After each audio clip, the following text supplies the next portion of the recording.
पॅनलवर महापालिकेचे जे पॅनल आहे त्याच्यावरच्या डॉक्टरना पण यांची बोलवण्याचं हे नाही झालं.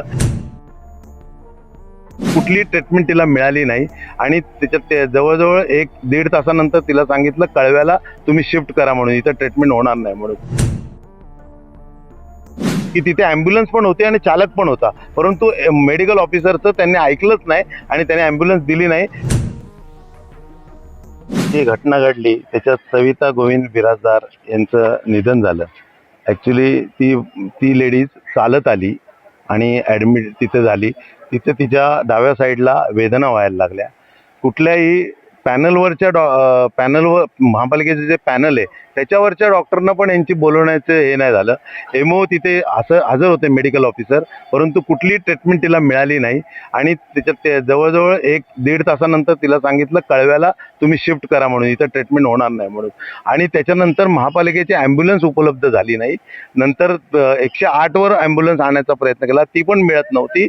नंतर जेव्हा आमच्या अशी माहिती आहे की तिथे ॲम्ब्युलन्स पण होती आणि चालक पण होता, परंतु मेडिकल ऑफिसरचं त्यांनी ऐकलंच नाही आणि त्याने ॲम्ब्युलन्स दिली नाही. शेवटी एक ॲम्ब्युलन्स तिथं आली, ती बोलली मी 2 पेशंट घेतल्याशिवाय जाणार नाही आणि ती तिथंच उभी राहिली आणि त्या दरम्यान तिचा मृत्यू झाला. ही अतिशय भयानक गोष्ट आहे.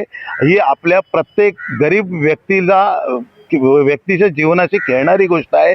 जर महापालिकेचा कारभार आणि रुक्मिणीबाईच्या संदर्भातला कारभार जर महापालिकेने सुधारवलं नाही तर आयुक्तांना खुर्चीवर बसण्याचा काही नैतिक अधिकार नाही. त्यांची जबाबदारी आहे.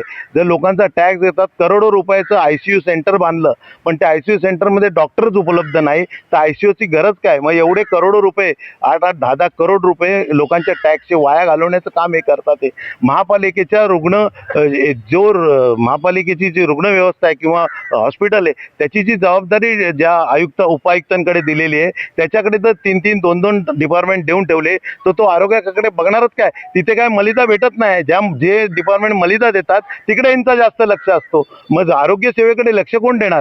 जर महापालिकेचं कर्तव्य आहे गोरगरिबांना आरोग्य सेवा, आज जर एखादा गरीब आजारी पडला, जो प्रायव्हेट हॉस्पिटलमध्ये ॲडमिट झाला, 2 दिवस ॲडमिट झाला, तर 25 ते 30 हजाराचं बिल येतं. त्या गरीबाने कर्ज घेऊन बिलं भरायची का? मग महापालिका आहे कशासाठी?